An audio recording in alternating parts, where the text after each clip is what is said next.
Bismillahirrahmanirrahim. Assalamualaikum warahmatullahi wabarakatuh.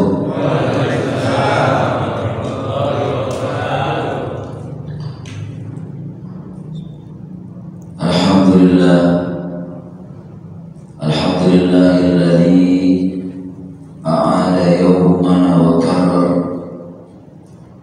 Nahmaduhu an khalaqa wa sawwar. Asyhadu an la ilaha illallah wahdahu la syarika lah, syahadatan yathqulu biha al-mizan fil mahsyar. Wa asyhadu anna sayyidana Muhammadan abduhu wa rasuluh, syahadatan tunji qailaha minan nar. Allahumma salli wa sallim wa barik ala sayyidina maulana Muhammadin al-Mustafa al-Mukhtar wa ala alihi al-Adhar wa ashabihi al-akhir. Amma ba'du, faqad qala Allah ta'ala fi al-Qur'an al-Karim, a'udhu billahi minasy syaithanir rajim. Ya ayyuhalladzina amanu taqullaha wa tanzur nafsum ma qaddamat lighad wattaqullaha innallaha khabirum bima ta'malun. Shadaqallahul azim wa shadaqa rasulun nabiyul habibul karim. Walhamdulillahi rabbil alamin. Yang sama-sama kita muliakan para asatid, guru-guru kita, para imam masjid, wabil khusus imam masjid al-ikhwan, wabil khusus akhi fillah Kiai Haji Dedi Supriyatna. Mudah-mudahan beliau dan seluruh para asatid, para imam yang ada di masjid ini senantiasa diberikan kesehatan oleh Allah Subhanahu wa Ta'ala, dipanjangkan umur, diberkahi oleh Allah Subhanahu wa Ta'ala. Amin ya rabbal alamin. Juga yang terhormat Ketua DKM Bapak Didi Sudrajat yang terus memperhatikan, mengurusi, bahkan mentakmir masjid ini. Mudah-mudahan beliau sehat panjang umur sampai masjid ini betul-betul jadi masjid kebanggaan masyarakat di wilayah Masjid Al-Ikhwan ini. Mudah-mudahan segala urusan dimudahkan oleh Allah Subhanahu wa Ta'ala. Amin. Juga seluruh jajaran kepengurusan dari Masjid Al-Ikhwan serta para jamaah, bapak-bapak, ibu-ibu, seluruhnya yang senantiasa mendapatkan rahmat, hidayah dan taufik dari Allah Subhanahu wa Ta'ala. Amin ya rabbal alamin. Alhamdulillahirabbil alamin. Kita bersyukur kepada Allah Subhanahu wa Ta'ala pada saat ini kita berada di bulan yang penuh dengan kemuliaan. Tepatnya kita masuk bulan Muharram, di mana Allah Subhanahu wa Ta'ala berbicara tentang bulan ini dalam Al-Quran. Allah sampaikan kepada umat manusia bahwa Allah memberikan waktu. Dijelaskan di dalam Al-Quran, inna iddatash syuhuri indallahi 12 syahran fi kitabillah yawma khalaqas samawati wal ardh minha arba'atun hurum. Allah berikan waktu, perputaran waktu setiap tahunnya Allah beri waktu 12 bulan. Setiap harinya kita diberi waktu 24 jam. Setiap minggunya 7 hari, setiap bulannya 30 hari maksimal, dan setiap tahun ini adalah 12 bulan. Itu semua adalah aturan yang Allah manusia yang mengatur. 24 jam yang Allah berikan kepada kita ini adalah aturan Allah. 1 minggu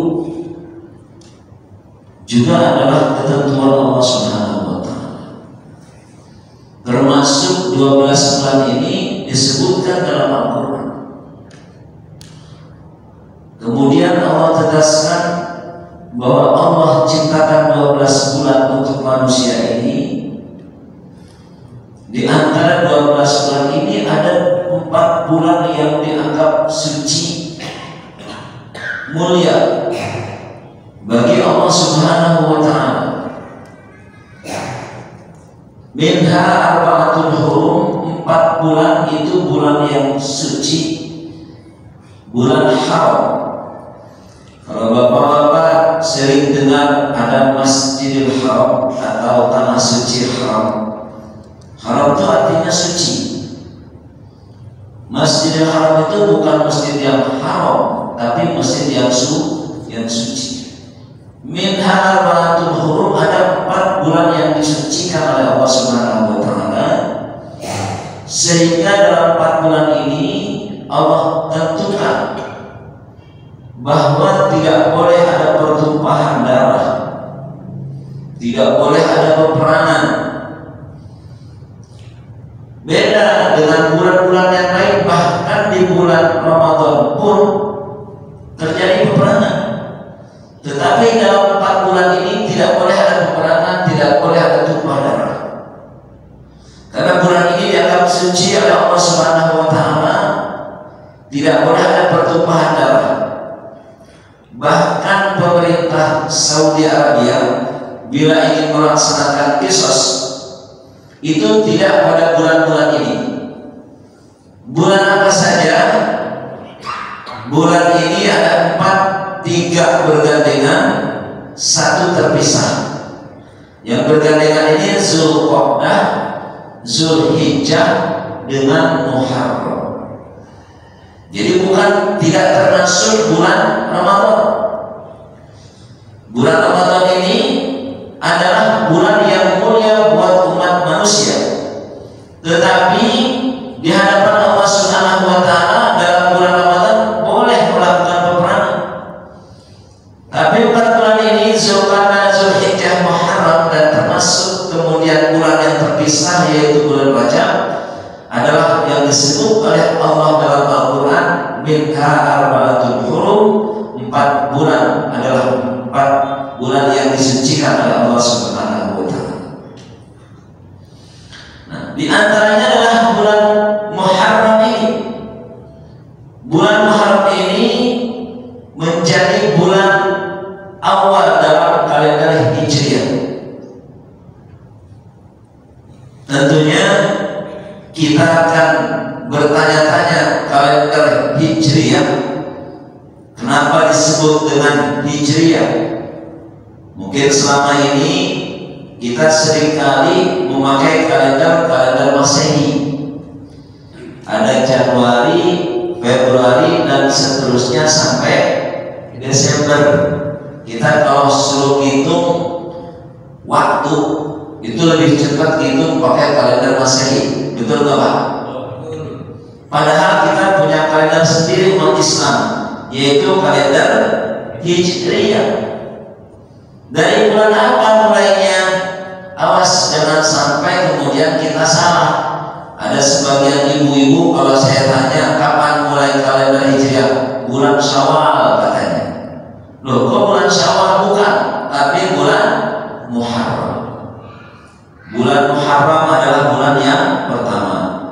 Muharram, kemudian Safar, kemudian Rabiul Awal, kemudian Rabiul Tsani atau Rabiul Akhir.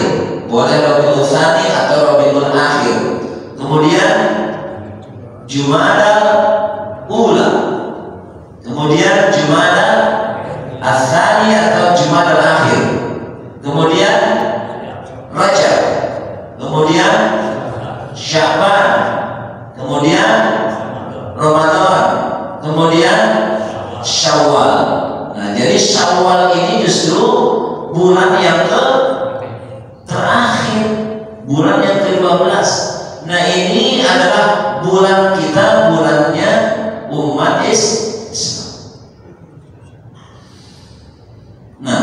kalimat Hijriah ini adalah kalimat yang dipilih oleh para sahabat karena ketentuan Hijriah ini itu tidak semenjak sebelum dilahirkannya Nabi Muhammad, tidak. Kalau kita lihat sekarang tahun Masehinya tahun 2022, sedangkan Hijriah baru tahun 1444. Ini apa bedanya? Emang tuaan Masehi atau seperti apa? Karena penentuan yang dilakukan oleh umat atau para pencetus sejarah ini beda. Bulan Masehi itu orang-orang non-Muslim itu mengambil momentum kelahiran Nabi Isa alaihi salam, yang bagi mereka adalah sosok yang sangat mulia, bahkan mereka mengkultuskan Isa ini sebagai Tuhan mereka. Maka kelahiran Isa ini menjadi momentum sejarah penentuan awal Masehi, tahun 0 Masehi. Sedangkan umat Islam tidak menjadikan kelahiran Nabi Muhammad ini sebagai momentum awal penentuan kalender umat Islam, tetapi ada sejarah yang lebih hebat daripada kelahiran Nabi Muhammad. Kenapa? Sejarah ini memang merubah dunia Islam. Kalau Bapak lihat sejarah ketika Nabi Muhammad lahir, ini umat Islam belum berubah. Belum. Nabi Muhammad lahir itu umat Islam, umat manusia ini belum berubah, belum menjadi semuanya beriman. Tetapi ketika Nabi Muhammad SAW melakukan hijrah pada tahun ke-13 setelah kerasulan Nabi Muhammad, pada saat itu Nabi Muhammad berumur 53 tahun. Nabi Muhammad diperintahkan hijrah oleh Allah Subhanahu wa taala menuju Yatsrib. Saat itu namanya masih Yatsrib, atau sekarang disebut dengan Madinah Al-Munawwarah. Maka inilah tonggak sejarah Islam ini mulai mendunia. Peradaban Islam mulai maju setelah Nabi Muhammad hijrah dari Mekah menuju Madinah. Inilah kalender Islam di mana umat Islam mulai daripada hijrahnya Rasulullah SAW dari kota Mekah menuju Madinah, Islam mulai berubah, Islam mulai menyebar, Islam mulai mendunia. Oleh karena itu sejarah ini diabadikan oleh umat Islam, sehingga hijrahnya Rasulullah dari kota Mekah menuju Madinah ini dijadikan awal daripada kalender Islam, sehingga kalendernya disebut dengan kalender Hijriyah, karena diambil dari kata-kata hijrahnya Rasulullah SAW. Bapak-bapak sekalian, ibu-ibu yang dirahmati oleh Allah Subhanahu wa taala, momentum peralihan waktu awal daripada tahun Hijriah ini, saat ini kita masuk ke tahun 1444 Hijriah. Mungkin sebagian di antara kita mengambil momentum ini menjadi momentum yang berharga, tapi sebagian belum mengerti untuk apa sih pergantian waktu ini. Oleh karena itu pada malam hari ini alhamdulillah kita bisa kumpul bersama di tempat yang penuh dengan rahmat dan ridha Allah Subhanahu wa taala. Kita ngaji bersama, ingin betul-betul memahami untuk apa pergantian waktu ini. Tentunya kita harus mengambil manfaat daripada pergantian waktu ini, manfaat sebesar-besarnya manfaat untuk kebaikan diri kita minimal dan juga kebaikan bersama. Apa yang akan kita lakukan dalam menyambut tahun baru Islam ini? Saya dalam beberapa kesempatan dulu pernah saya ceritakan sejarah tentang hijrahnya Rasul dari Mekah menuju ke Madinah di tempat ini, karena saya isi tidak cuma sekali ini momentum haram. Dulu saya pernah ceritakan bagaimana Rasulullah jalan dari Mekah kemudian nyampe di Madinah. Oleh Rasulullah kaum Ansar dan kaum Muhajirin ini dijadikan bersaudara. Saya pernah ceritakan hal ini kepada bapak-bapak dalam kesempatan pengajian di sini. Saat ini saya hanya ingin memberikan beberapa poin untuk merefleksi diri kita. Apa yang harus kita lakukan dalam menyikapi Muharram ini? 4 hal mungkin yang perlu kita lakukan dalam menyambut Muharram ini, supaya gampang diingat, ya. Yang pertama, tentunya kita bersyukur. Nomor 1, kita bersyukur kepada Allah Subhanahu wa Ta'ala. Syukur ini karena Allah Subhanahu wa Ta'ala tentunya berikan kita umur yang panjang. Alhamdulillah, kita ini nambah usia, tapi mungkin umur atau kesempatan hidup kita berkurang. Usia kita bertambah. Yang tadinya sudah 58 sekarang sudah 59. Udah kayak Deddy Supriyatna nih, sepertinya udah mau 60 ya. Oh 23. Mudah-mudahan siapanya mau. Usia kita bertambah, tetapi tentunya kesempatan hidup kita berkurang.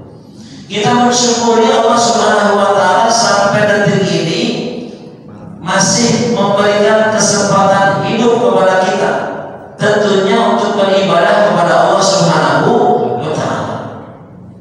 Syukur ini penting. Kadang-kadang kita tidak menyadari kebaikan nikmat yang Allah berikan sampai kebaikan kalimat tersebut diambil oleh Allah Subhanahu wa Ta'ala.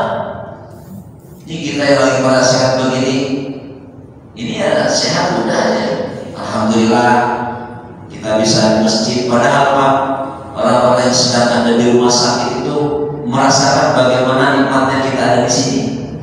Ya Allah, kata yang lagi di rumah sakit, ini ada saudara kita yang lagi di rumah sakit sekarang. Ada nggak? Orang di sini ada nggak? Nggak ada. Keluarga bapak yang ada di rumah sakit, yang lagi di rumah sakit, mudah-mudahan diberikan kesehatan oleh Allah Subhanahu wa Ta'ala. Kata yang lagi sakit di rumah sakit, ya Allah, yang ada di rumah enak banget bisa ngaji, bisa sholat berjamaah, bisa kumpul dengan keluarga. Dia merasakan nikmatnya saat itu kalau nikmat itu sudah diambil, baru terasa nikmatnya. Makanya ada nikmat-nikmat yang kita lewati tanpa sadar bahwa itu adalah nikmat yang besar. Saya juga pernah bahas kalau tidak salah di sini tentang 4 nikmat yang dijelaskan oleh Syekh Hatim Al-Asam. Nikmat syabab la ya'rifu qadrahu illa asyrihu. Nikmat masa muda. Masa muda itu nikmat, Pak. Itu dirasakan nikmat itu kalau kita sudah tua. Ini kita udah tua begini baru sadar, ya Allah, waktu muda dulu adalah masa-masa yang baik buat saya untuk melakukan sesuatu. Tetapi saya lewatin. Sekarang kita yang melewati masa muda dengan tanpa berbuat apa-apa baru menyesal. Ya Allah, kenapa dulu saya tidak belajar benar-benar? Ya Allah, kenapa dulu saya tidak bekerja sungguh-sungguh?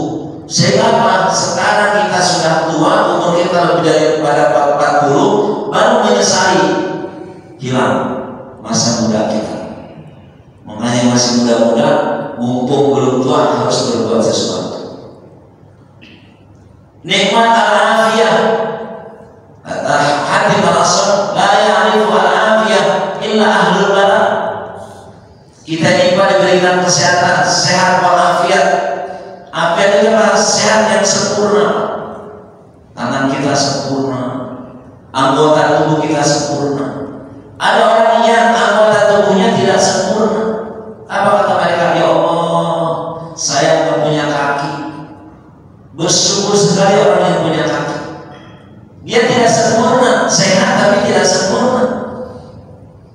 Dia merasakan bahwa kekurangan itu adalah kebaikan kepada orang yang telah diberikan kesempurnaan. Kita ini sehat, afiat, punya tangan, punya kaki, tetapi itu tidak disyukuri oleh kita.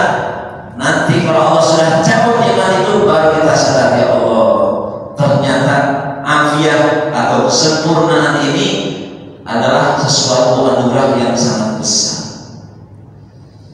As-sihah la ya'rifuha illa al-mardah. Kesehatan tidak bisa dirasakan kecuali oleh orang yang sakit nikmatnya. Yang tadi sudah saya jelaskan. Dan yang terakhir, al-hayat la ya'rifu qadraha illa al-maut. Kehidupan ini tidak dirasakan nikmatnya kadang oleh kita kecuali kita kalau sudah meninggal dunia baru sadar bahwa kita yang hidup ini sangat nikmat. Inilah kesempatan kita bersyukur kepada Allah Subhanahu wa taala bahwa kita bertemu dengan tahun 1444 Hijriah ini adalah nikmat yang besar. Mudah-mudahan kita diberikan kesehatan dan panjang umur oleh Allah Subhanahu wa taala. Yang kedua yang harus kita lakukan adalah muhasabatun nafsi. Muhasabatun nafsi adalah introspeksi diri. Introspeksi diri itu sebetulnya harus kita lakukan setiap hari, setiap waktu. Bila kita mampu setiap hari kita mengintrospeksi diri kita. Bila tidak, setiap hari minimal seminggu sekali. Tidak bisa seminggu sekali, sebulan sekali. Tidak bisa sebulan sekali, minimal wajib 1 tahun sekali kita mengintrospeksi diri kita. Apakah introspeksi ini sangat penting? Ya. Mengintrospeksi atau memuhasabatun nafsi, introspeksi diri kita itu untuk menilai diri kita sendiri. Tapi kadang-kadang Pak Muhammad, sebagian orang tidak berani mengintrospeksi diri. Mentalnya nggak siap untuk mengintrospeksi diri. Ngapain saya nilai diri saya? Kenapa? Dia merasa sebetulnya dia menyadari bahwa dia bukan orang yang baik. Introspeksi ini sangat penting untuk melihat, ya Allah, selama 1 tahun kemarin apa yang sudah saya lakukan. Lebih banyak kebaikan atau keburukan yang saya lakukan. Lebih banyak ibadah atau lebih banyak main-main. Kita introspeksi diri kita.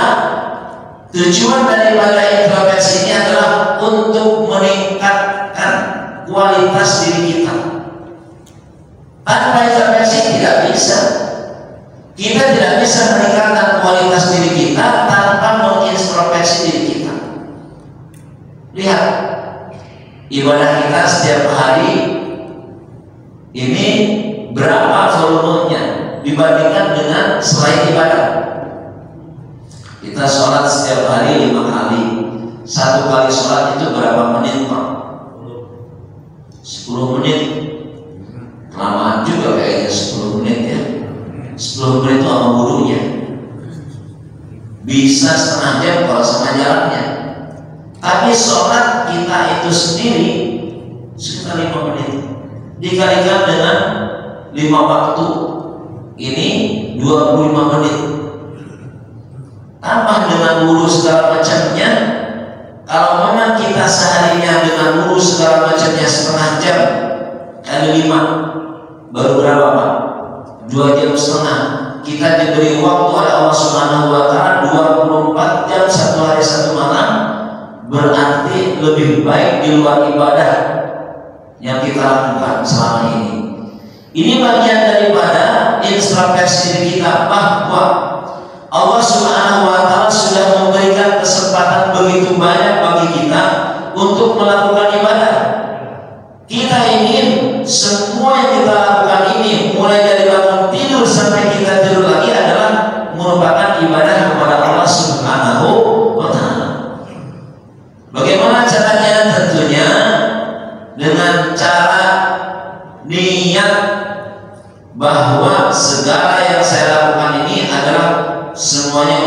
Allah Subhanahu wa Ta'ala. Bapak-bapak yang duduk di tempat ini sekarang, ini juga bagian daripada ibadah. Ibadah itu ada ibadah mahdhah, ada ibadah ghairu mahdhah. Apa Pak? Ada ibadah mahdhah, ada ibadah ghairu mahdhah. Kalau ibadah mahdhah itu salat, puasa, zakat, ngaji Quran, ya, itu ibadah mahdhah Pak. Ibadah mahdhah itu ibadah yang memang terlihat dia melakukan sesuatu ibadah, ritual ibadah, bahkan dengan niat. Tempatnya ibadah mahdhah ini ada yang tempatnya ditentukan, waktunya tidak. Ada yang waktunya ditentukan, tempatnya tidak. Ada yang semuanya ditentukan. Contoh, ada yang sholatnya ditentukan, tapi ada yang waktunya ditentukan, tapi tempatnya tidak. Seperti ibadah sholat, puasa. Ini Pak ditentukan waktunya, tapi tempatnya tidak. Sholat silakan di mana aja, yang penting waktunya. Kalau subuh berarti ketika fajar shadiq, bukan dengan waktu jam Pak ya, puasa. Subuh ketika fajar shadiq, zuhur ketika matahari tergelincir lewat sedikit ke arah barat, asar ketika bayangkan setiap sesuatu sama panjangnya lewat sedikit asar, maghrib ketika merah mulai muncul, kemudian isya kalau merahnya sudah tidak ada. Nah ini waktu sholat sehari 5 kali ditentukan waktunya oleh Allah Subhanahu wa Ta'ala, tempatnya tidak, bebas, boleh di masjid, boleh di rumah, boleh di mana saja. Ini ibadah mahdhah yang ditentukan waktunya, tempatnya tidak. Ada ibadah mahdhah ini ditentukan tempatnya, waktunya tidak. Kira-kira apa Pak? Ibadahnya ibadah umroh. Umroh ini waktunya dibebasin, tempatnya ditentukan oleh Allah Subhanahu wa Ta'ala. Tempatnya di mana? Umroh di mana Pak? Di mana? Di Mekah. Ada nggak umroh selain ke Mekah? Nggak ada. Hanya sama beliau. Pak Dedi boleh nggak umroh selain ke Mekah? Nggak bisa. Harus ke Mekah. Itu ibadah mahdhah namanya. Harus ke Mekah. Waktunya bebas sepanjang tahun kapan saja. Ada yang ditentukan, ada yang tidak ditentukan waktu dan tempat Pak. Tapi ibadah ritual ada syaratnya. Biasanya ibadah mahdhah itu ada syaratnya. Contohnya apa? Waktunya bebas, tempatnya bebas. Seperti ngaji Quran. Ada syaratnya, syaratnya harus punya wudu. Ketika orang melihat ngaji Quran, oh sedang ibadah, karena dia sedang ngaji. Jadi kalau ibadah mahdhah itu kelihatan ibadahnya, sedang melakukan sesuatu. Ada yang ditentukan terakhir, ada yang ditentukan waktu dan tempatnya, yaitu ibadah haji. Waktunya kapan? Waktunya hanya sehari, tanggal 9 Zulhijjah. Tempatnya hanya satu tempat, namanya Arafah. Tempatnya satu di Arafah, waktunya cuma sehari, itu tanggal 9 Zulhijjah. Itu namanya haji. Ini ibadah mahdhah. Selain itu, kita bisa melakukan ibadah, tapi ibadah ghairu mahdhah. Ghairu mahdhah ini bisa dilakukan oleh siapapun, bahkan orang di luar non-Islam. Ketika dia bisa melakukan hal itu, tetapi dia tidak dianggap ibadah. Contoh, ibu-ibu yang ngurusin anaknya, ibu-ibu ngurusin anaknya itu juga bagian daripada ibadah. Ini dilakukan oleh orang non-Muslim juga. Ibu-ibu ngurusin anaknya dilakukan oleh orang Islam, dilakukan juga oleh orang non-Muslim. Tapi ketika dilakukan oleh orang Islam, ini jadi ibadah.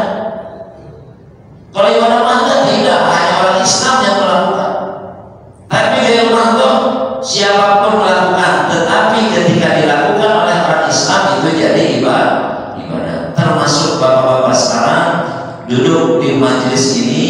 di Masjid Al-Ikhwan ini adalah bagian dari ibadah ghairu ma'lum. Nah, kita ingin perjalanan waktu kita ini sepanjang umur kita, mudah-mudahan apa yang kita lakukan ini semuanya jadi ibadah. Selain sholat, ada ibadah yang lain yang kita lakukan. Banyak tentunya. Tadi saya dapat pesan dari Pak Didi. Ini kita sedang beribadah, ngurusin masjid. Termasuk Pak Didi ini, dia jadi DKM masjid ini, bagian daripada ibadah. Mudah-mudahan diterima oleh Allah Subhanahu wa Ta'ala. Katanya masjidnya ini, menaranya kemarin sempat libur beberapa minggu, insya Allah mau mulai lagi. Ya, mudah-mudahan kita yang punya rezeki oleh Allah Subhanahu wa Ta'ala diberikan, dibukakan hati sehingga kita terus bisa memberikan yang terbaik untuk masjid ini, termasuk untuk pembangunan yang diterima oleh Allah Subhanahu wa Ta'ala. Yang pertama bersyukur, yang kedua muhasabatun nafsi, yang ketiga apa yang harus kita lakukan di awal tahun ini, tajdidun niyah. Tajdidun niyah itu apa? Memperbaharui niat. Ini penting untuk kita lakukan karena seseorang yang mungkin ingin melakukan sesuatu, dia berniat, tetapi niatnya ini mungkin bisa berubah. Ada orang yang pergi ke masjid, tadinya niatnya lillahi ta'ala, lillahi ta'ala masjid, tapi lama-kelamaan orang itu banyak yang memperhatikan, bahkan memuji, dipuji sama orang itu. Dia senang dengan pujian orang. Semakin dipuji, semakin senang, dia semakin rajin. Suatu saat pujian itu hilang. Nah, ketika pujian itu hilang, kemudian kita tidak semangat lagi untuk melakukan amal soleh, disitulah bahwa ibadah kita ini tidak ikhlas karena Allah. Oleh karena itu, tajdidun niyah ini, memperbaharui niat ini penting. Untuk apa tujuan kita hidup di dunia ini? Untuk apa kita melakukan ibadah ini? Untuk apa yang kita lakukan selama ini? Apakah untuk Allah Subhanahu wa Ta'ala atau untuk yang lain? Jangan sampai kemudian kita ini berbuat asyirkul asghar, syirik yang kecil. Apa itu syirik yang kecil? Yaitu riya, mempersekutukan Allah Subhanahu wa Ta'ala dengan yang lain. Qala Rasulullah sallallahu alaihi wasallam, iyyaka wasyirkal asghar, tinggalkanlah syirik yang kecil. Apa syirik yang kecil? Yaitu artinya beribadah karena selain Allah Subhanahu wa Ta'ala. Jadi riya ini dianggap sebagai syirik yang kecil. Kenapa? Ketika kita berbuat ini ingin dipuji oleh orang lain. Contoh, kita bertamu ke rumah orang, ya, ketika waktunya sholat, kita buru-buru ke masjid supaya kita ini dianggap sebagai orang yang beriman, rajin. Ketika kita di masjid ini, karena ada ingin rasa dipuji oleh orang lain, ketika kita usalli fardhu dhuhri lillahi ta'ala, betul lillahi ta'ala, tetapi di situ ada lillahi ta'ala wa li ghairihi, karena Allah Subhanahu wa Ta'ala dan juga karena manusia. Nah, disitulah yang disebut dengan syirik kecil, menyekutukan Allah dengan orang lain saat kita beribadah. Terakhir, selain daripada yang tiga, bersyukur kepada Allah dengan nikmat usia yang panjang. Yang kedua adalah mengintrospeksi diri kita. Yang ketiga adalah tajdidun niyah, memperbaharui niat. Dan yang terakhir adalah istiqomah di dalam kebaikan di jalan Allah Subhanahu wa Ta'ala. Istiqomah dalam kebaikan ini penting supaya kita ini menghadap Allah Subhanahu wa Ta'ala husnul khatimah. Apa husnul khatimah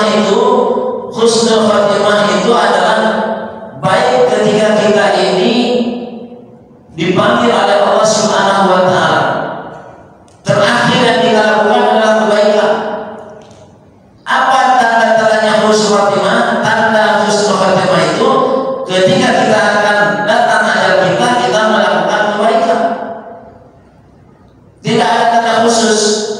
Mohon maaf, ada orang misalkan kecelakaan di jalan. Ini su'ul khatimah atau husnul khatimah? Bisa jadi husnul khatimah, bisa jadi su'ul khatimah. Jadi itu bukan tanda bahwa orang kecelakaan itu kemudian su'ul khatimah, tidak. Bahkan ada yang sebagian orang mengatakan bahwa itu bagian daripada syahid. Tergantung apa yang dia lakukan terakhir. Ada ustaz habis ceramah, dia pulang ceramah naik mobil, di jalan ketemu sama temannya ini, mohon maaf, habis berbuat maksiat. Dia mampir misalkan ke kafe, diskotik, pulangnya ketemu sama Pak Ustadz yang habis ceramah. Sama ustadznya karena merasa itu teman, diajak bareng, yuk ikut sama saya. Kemudian di tengah jalan mereka bareng tabrakan, kecelakaan, dua-duanya meninggal. Maka Pak Ustadz yang habis ceramah ini, dia adalah husnul khatimah, karena apa yang dia lakukan terakhir itu adalah kebaikan. Sedangkan yang satunya temannya yang baru pulang bermaksiat, su'ul khatimah, karena yang terakhir dia lakukan adalah maksiat atau keburukan. Oleh karena itu kita harus selalu istiqomah dalam kebaikan, selalu meminta hidayah dan taufik dari Allah Subhanahu wa taala, selalu minta petunjuk supaya kita ini husnul khatimah. Terakhir yang kita lakukan itu adalah kebaikan sebelum kita diambil ajal kita oleh Allah Subhanahu wa taala. Ada orang yang meninggalnya saat beribadah. Saya juga sudah ceritakan ke wali kota Bandung, subhanallah. Selain kita dengar itu wali kota Bandung baru mau naik jadi khatib Jumat, salat sunnah. Ketika salat sunnah diambil ajalnya Allah Subhanahu wa taala. Fa idza jaa ajaluhum la yastakhiruna sa'atan wa la yastaqdimun. Tak pulang dari masjid, diambil cabut nyawa kita, husnul khatimah. Makanya kalau ingin husnul khatimah, berarti segala amal yang kita lakukan setiap harinya harus kebaikan. Tapi insya Allah manusia itu akan diambil ajalnya oleh Allah Subhanahu wa taala sesuai dengan apa yang sering dia lakukan. Kalau tukang sholat, tukang ngaji kayak bapak-bapak, insya Allah meninggalnya nanti sedang beribadah kepada Allah Subhanahu wa taala. Yang sering jadi imam meninggalnya insya Allah pas lagi jadi imam, gitu ya. Yang sering ngaji insya Allah meninggalnya pas lagi ngaji. Sekarang kan lagi ngaji nih Pak ya, mau Pak? Entar tapi jangan sekarang. Pokoknya pengennya pas lagi ibadah, lagi sholat, lagi ngaji. Yang kebiasaan setiap harinya nongkrong di tempat maksiat, jangan meninggal di sana. Itu yang disebut dengan istiqomah dalam kebaikan. Makanya kita selalu minta petunjuk, bimbingan dari Allah Subhanahu wa taala. Yang penting dalam perjalanan kita ini, ketika kita istiqomah ini dalam kebaikan, kita harus bertaubat dan bersabar. Kenapa harus bertaubat? Karena kita ini tidak pernah luput daripada kesalahan. Apapun yang kita lakukan pasti ada salahnya. Kullu bani Adam khata wa khairul khata'in at-tawwabun. Selama 1 tahun ini Pak, kita merefleksi diri kita. 1 tahun ini Allah, maksiat begitu banyak yang saya lakukan. Tobat. Kita malam sudah taubat, meminta ampun kepada Allah Subhanahu wa taala. Yang kedua, dari istiqomah kita ini kita harus bersabar. Kenapa harus bersabar? Bapak-bapak ini setiap harinya, setiap waktunya akan ditambah derajat oleh Allah Subhanahu wa taala, derajat kebaikan. Ketika iman kita bertambah, derajat kita tambah, kita jangan berharap bahwa kemudian cobaan itu Allah berhentikan, Allah tutup, oh kamu sudah cukup beriman, tidak akan ada cobaan lagi. Tidak. Semakin kita nambah iman, akan semakin berat cobaan yang Allah berikan. Itu sudah turun. Ini bapak ini makin rajin ke masjid, makin imannya makin naik, maka siap-siap dengan cobaan yang lebih berat. Ahasiban nasu an yutraku an yaqulu amanna billahi wa hum la yuftanun. Di dalam surat Al-Ankabut kata Allah, apakah manusia mengira ketika dia ditambah imannya oleh Allah, kemudian Allah akan tinggalkan tanpa cobaan? Tidak. Justru ketika kita tambah iman, maka akan bertambah cobaan dari Allah Subhanahu wa taala semata-mata untuk meningkatkan derajat kita di hadapan Allah Subhanahu wa taala. Mudah-mudahan kita yang pada saat ini masuk pada bulan Hijriah 1444 Hijriah ini, kita bisa mensyukuri nikmat umur kita diberikan panjang umur oleh Allah Subhanahu wa taala. Yang kedua, kita bisa mengintrospeksi diri kita. Segala kebaikan yang sudah kita lakukan di masa yang lalu bisa ditambah. Keburukan yang pernah kita lakukan kita tinggalkan. Ya ayyuhalladzina amanu taqullaha wal tanzur nafsum ma qaddamat lighad. Apa yang sudah kita lakukan di masa lalu bisa dijadikan pelajaran untuk di masa yang akan datang. Yang ketiga adalah rajin di dunia, kita perbaharui niat kita yang sudah jauh melenceng, yang sudah jauh dari Allah Subhanahu wa taala, maka kita harus perbaharui agar niat kita ini lurus lillahi taala. Dan yang terakhir, marilah kita sama-sama istiqomah, kita memohon kepada Allah Subhanahu wa taala mudah-mudahan terus diberikan hidayah dan taufik oleh Allah Subhanahu wa taala. Mudah-mudahan apa yang sudah kita lakukan diberikan pahala yang besar dari Allah Subhanahu wa taala. Kita minta selalu bimbingan taufik hidayah dari Allah sehingga kita menghadap Allah Subhanahu wa taala dalam keadaan husnul khatimah. Amin ya rabbal alamin. Langsung kita tutup saja. Mudah-mudahan pengajian kita pada malam hari ini diberkahi oleh Allah Subhanahu wa taala. Mudah-mudahan kita selalu bertambah ilmu, bertambah keberkahan dari Allah. Mudah-mudahan kita jadikan orang-orang yang soleh, keluarga kita orang yang soleh, istri kita istri yang solehah, anak-anak kita anak-anak yang soleh. Mudah-mudahan kita diridhoi oleh Allah Subhanahu wa taala. Amin ya al-Fatihah. Bismillahirrahmanirrahim. Alhamdulillahirabbil alamin arrahmanir rahim maliki yaumiddin. Iyyaka na'budu wa iyyaka nasta'in. Shiratal mustaqim. Shiratal ladzina an'amta 'alaihim ghairil maghdubi 'alaihim waladdallin. Amin. Allahumma shalli 'ala sayyidina Muhammad wa 'ala ali sayyidina Muhammad. Allahumma ij'al jamana hadza jaman marhuma. Tafarraqna min ba'dihi tafarraqan ma'suma. Wa la taj'al fina wa la minna wa la ma'ana shaqiyan wa la mahruma. Allahumma ihdina shiratal mustaqim. Allahumma ihdina shiratal mustaqim. Allahumma ihdina shiratal mustaqim. Shiratal ladzina an'amta 'alaihim minan nabiyyin was-siddiqin wasyuhada'i was-shalihin. Wa sallallahu ala sayyidina Muhammadin nabiyil ummi wa ala alihi wa sahbihi wa sallam. Walhamdulillahi rabbil